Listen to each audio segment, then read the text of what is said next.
ce jour est dédié pour l'élévation de l'âme de Yosef Ben Miriam Alevi, Zochron Levacha, de mémoire bénie, dont c'est aujourd'hui l'anniversaire du décès.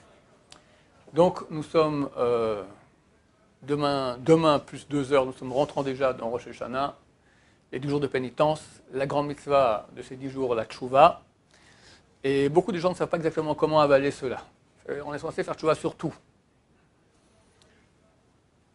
Pas parler lashon hara, pas mentir, pas s'énerver, pas avoir de mauvaises pensées, pas regarder les filles dans la rue, les femmes être en tsniout, faire tous les brachot lentement comme il faut bien, ne pas flatter les gens, pas trop rigoler, prier, bien sûr être droit, jamais voler, jamais magouiller, etc.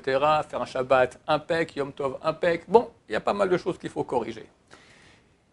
Et c'est écrit dans les livres que pour expliquer complètement ces fautes-là, il faut, dire qu'on a péché.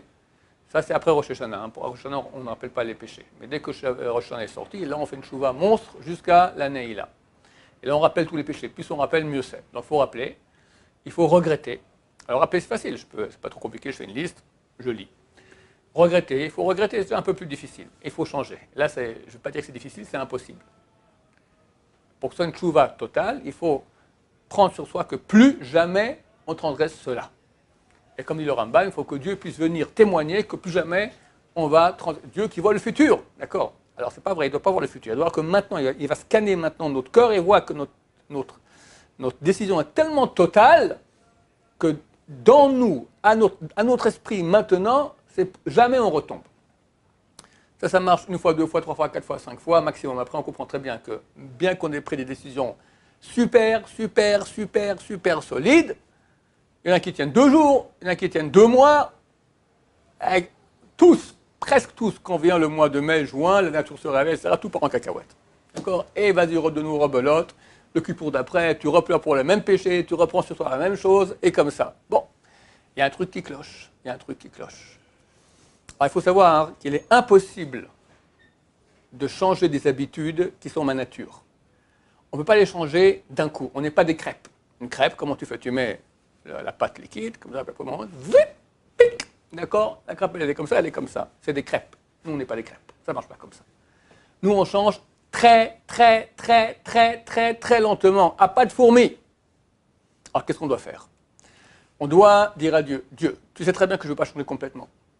Plus que cela, c'est le Yetzer Hara qui vient nous dire, alors quoi, je ne vais pas changer? Non, on va lui dire, je vais expliquer comment il faut faire vraiment. Le Yetzer Hara dit, non, mais c'est pas suffisant, prends sur toi beaucoup. Le Yetzer Hara, il vient, il nous pousse. Comment on dit dans la prière? On dit, Aser Satan, milefanenu, macharenu. Enlève le Satan de devant nous et de derrière nous. Alors devant nous, je comprends bien, je vais faire une mitzvah. Il m'empêche. Mais derrière nous, pourquoi? Des fois, il me pousse à faire une mitzvah. Vas-y, prends sur toi, et encore, et après tu ne tiendras pas, tu demandes des primes, c'est terminé, j'ai gagné tout, tu ne vas rien faire du tout. Ce qu'il faut maintenant, c'est prendre peu. Première chose qu'il faut faire, connaître son niveau. Connaître son niveau. Et très souvent, les personnes s'imaginent des choses sur eux-mêmes qui ne sont pas vraies. Il faut savoir quel est notre niveau, que c'est un niveau bas, avec des péchés, etc. Et prendre sur soi d'avancer un peu. Non, j'exagérais. Un tout petit peu. Un tout petit peu. Un tout petit peu. Minuscule. Mais tenir bon. Ça, le Sarah ne supporte pas. Et beaucoup de gens, par paresse, préfèrent prendre beaucoup. Du genre, il se sent bien, il a pris les bonnes fêtes, après il n'y a plus rien. Parce que le Sarah, à l'intérieur, tu ne veux pas changer vraiment. Le vrai moyen de changer, c'est prendre une chose toute petite et tenir bon. Ça, tu prouves à Hachem que tu veux changer. Et tu changes. Et ça, c'est une valeur extraordinaire. C'est dur. Alors, c'est bien de regretter tous les péchés qu'on a faits, d'essayer de prendre sur soi. Mais, ok, ça, c'est le blabla qu'on fait pour être un peu... Mais vraiment, tu prends sur toi une chose là, ça, ce point-là. Alors, il ne faut pas prendre aussi dans tout un petit peu, parce qu'on ne tiendra pas non plus. Tu prends 2 points, 3 points, grand maximum. Un tout petit peu, mais chose que tu tiendras bien. Mais petite. Je ne veux pas dire je ne parle plus lashon hara, je ne m'énerve plus. Je ne regarde plus jamais les filles dans la rue. Qui peut faire ça? Même pas Moshe Rabbeinu aujourd'hui pour faire une chose pareille, d'accord? Un tout petit peu, de 7h à 7h30, je ne parle pas lashon hara. Je n'ai pas d'autres exemples à vous donner, je ne sais pas. Des choses petites comme ça, très petites. 7h, une fois par semaine peut-être. Je ne sais pas si il faut dire tous les jours, c'est même énorme. Chacun doit voir où il est, quel est son niveau, prendre un peu plus. Et si on tient bien, Ça se voit plus que tout. Premier point important dont je voulais vous parler. Deuxième, oui. Tenir bien sur quelle durée toute la vie. La vie, Bezrat Hashem. C'est pour ça que je te dis qu'il faut que tout petit, petit. Parce qu'on ne tient pas. Si c'est trop, mais le SRT, moi, tu viens un Kippour avec ça, c'est un nul. Ça a l'air de rien, parce que maintenant, il y a tout feu, tout flamme, le chauffard, Kippour, tout le monde pleure. Ah oui, encore. C'est du Yetzer Hara. Parce que tu vois très bien que tu retombes après. Alors à quoi ça servait? À rien, c'est du cinéma. Le Yetzer Hara, c'est un grand menteur. Il adore le cinéma. Donc il te la joue comme ça, fantastique. En fait, tu n'as rien fait parce que tu restes le même. Par contre, tu dis, tout ça, c'est pas pour moi. Je veux un petit truc de rien. Il va se moquer de toi. Ouais, mais ça, je tiens. Là, ça le met hors de lui. Parce que tu es vraiment en train de changer. Et Hachem y voit et il va t'aider. Le Gaon de Vilna, il écrit plusieurs fois, il a un commentaire sur Michel, plusieurs fois il dit, celui qui veut sauter 1 degré plus haut que le degré qui est juste après lui, on ne l'aidera pas du ciel. Et il montera un peu, après il retombera. Il ne sera pas aidé. Tu demandes à Dieu, je veux, j'arrive pas. Gros malin. Qui t'a demandé de monter tellement? Tu as sauté une étape d'abord? Un tout petit peu. Tiens bon, je t'aiderai. C'est marqué dans tous les livres de Moussard que Dieu aide le Baal Tshuva de façon surnaturelle. Mais qui? Celui qui a fait une Tshuva intelligente. Un petit pas de fourmi qui tient bon, ça c'est une Tshuva. Et là il y aura une aide. Après tu mettras un deuxième pas et un troisième et tu changeras. Mais changer d'un coup, c'est impossible, tu as une nature. Le retour de manivelle, il est terrible. Il faut pas croire au papa de chez eux, d'accord? C'est un de chez nous, la vérité, mais je ne vais pas faire le cours à ce matin. Ok, il a une grande barbe comme ça, d'accord. Alors, en 2 mots, il faut comprendre ce principe. Deuxième chose super importante que je vais vous dire. C'est un chidouche énorme du Rav Israël Salanter. Quelqu'un fait des péchés. Ok? Des péchés graves, des péchés moins graves. Chacun qui a un peu étudié comprend très bien quels sont les péchés les plus graves et les moins graves. Tu ne peux pas mettre l'adultère face à bouger un moukse Shabbat. Tu ne peux pas faire manger du cochon et faire Chilou Shabbat. Chilou Shabbat, c'est bien plus grave que... Les gens croient que c'est le contraire, que le cochon, c'est plus grave que Shabbat. Mais c'est bien le contraire, d'accord? Kippour, cochon, c'est moins grave que Shabbat. Mais il y a des mitzvot, les gens ont l'impression, ils comprennent qu'il y a des péchés très graves et des péchés qui sont moins graves.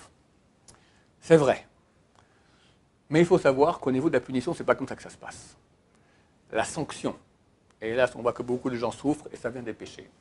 La sanction, elle ne provient pas de la gravité du péché, mais elle provient de la facilité à ne pas transgresser le péché. Quelqu'un qui pêche un péché grave, mais c'est sa nature, il est addicté, il ne peut pas faire autrement. D'accord? Il ne peut pas s'en sortir. Ok, alors tu vas le juger là-dessus, mais beaucoup moins durement que quelqu'un qui peut maintenant facilement, ok, tu as cette addiction, mais ça, ce péché-là, c'est facile pour toi de ne pas transgresser. Pourquoi tu transgresses? Sur ce petit péché, qui est peut-être beaucoup moins grave du point de vue de la Torah, d'accord, c'est un petit truc comme de rien. Mais ça, vu que tu peux le faire et tu ne fais pas, aux yeux d'eux, c'est beaucoup plus grave, parce que c'est une révolte. Quand tu as une pulsion, tu ne peux pas faire autrement, tu te bats, tu n'arrives pas. Ok, Dieu comprend. Il dit, tu essaies de te battre, tu n'arrives pas, j'ai compris. Mais ça, ce point-là qui est facile, pourquoi tu ne fais pas de choix dessus? Sur ça, les sanctions sont bien pires, le jugement est beaucoup plus dur que sur les choses qui sont plus graves, mais qui sont trop dures pour nous. Il faut bien comprendre, et le Rav Israël Salanter conseille de faire l'essentiel de la tchouva sur les petites choses faciles qui sont de notre niveau.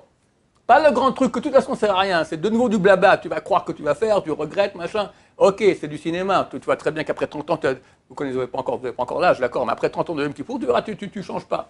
Alors pourquoi tu repleures là-dessus? Ok, c'est bien de pleurer, mais focalise pas là-dessus, parce que tu ne changes pas. Focalise sur les choses faciles, qui sont oui de ton niveau. Parce que sur ça, Dieu te juge ce qu'il te demande. Il ne te demande pas maintenant l'Everest, il te demande ce qui est adapté à toi. Ces choses-là, tu peux les faire, chacun au niveau où il est. Il y en a qui ne font pas Shabbat. C'est très, très, très grave de ne pas faire Shabbat. Mais tu peux allumer les bougies avant Shabbat. C'est si dur d'allumer 2 petites bougies. Fais-le. Non, mais si je ne fais pas Shabbat, je ne vais pas faire ça. Mais où est le rapport? Fais un peu. Je ne sais pas moi, quelqu'un ne mange pas kasher. Terrible. Mais quand tu manges kasher, fais la bracha. On ne fait pas bracha d'un aliment qui n'est pas kasher. Mais quand tu manges kasher, tu manges, je ne sais pas moi, une pomme, d'accord? Pas de problème. Fais la bracha. Et je mange du cochon avec une pomme sur la bracha sur la pomme. Oui, monsieur, parce que ça te prend exactement 3 secondes. Voilà, 3 secondes. C'est la fin des haricots, le monde s'est écroulé, c'est pas si dur, fais-le. Fais-le. Non, mais c'est pas, comment dire, c'est pas cohérent. Mais qu'est-ce que tu parles de cohérent? Il faut shipper, tout ce que tu peux gagner, tu prends. T'as gagné ça, t'as gagné. Et t'as gagné beaucoup plus, parce que pour le cochon, Dieu comprend que tu es un baba du cochon, tu adores le cochon, tu ne peux pas vivre sans cochon. Ok, c'est là, c'est comme ça. Il comprend ça. Mais la bracha, qu'est-ce que ça te coûte? Mais c'est beaucoup moins plus grave le cochon que la bracha. Oui, mais justement, vu que la bracha c'est plus facile, fais-le.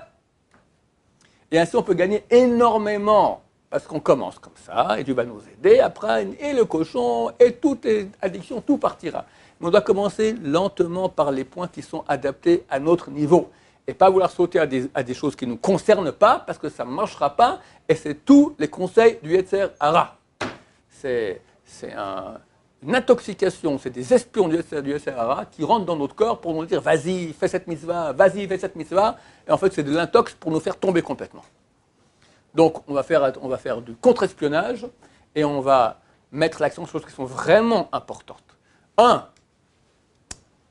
Très peu de choses, mais qu'on tient pour toujours. Très petite. 2, on commence à faire choix sur les choses faciles. Facile. Difficile, ok. En gros, Dieu, tu vois bien que j'aimerais bien changer, je n'arrive pas. Je commence par le petit truc facile. Et Dieu dit, ah, enfin, quelqu'un qui agit intelligemment. Ce que tu fais, c'est intelligent. On ne change pas des natures rapidement. Il faut oublier. D'accord, c'est l'influence des films américains Hollywood, d'accord. On devient tout à coup, on change, etc. Zorro, d'accord, Zorro. À un moment, il est Don Diego, puis après, il devient Zorro. Il change, il se déguise. Allez, c'est pas comme ça. Chez nous, c'est du travail lent, progressif, à petite dose. Ça, c'est le vrai travail, c'est ça la vérité. Que Dieu nous aide à être dans la vérité, à faire une grande chouva. Amen, ve amen.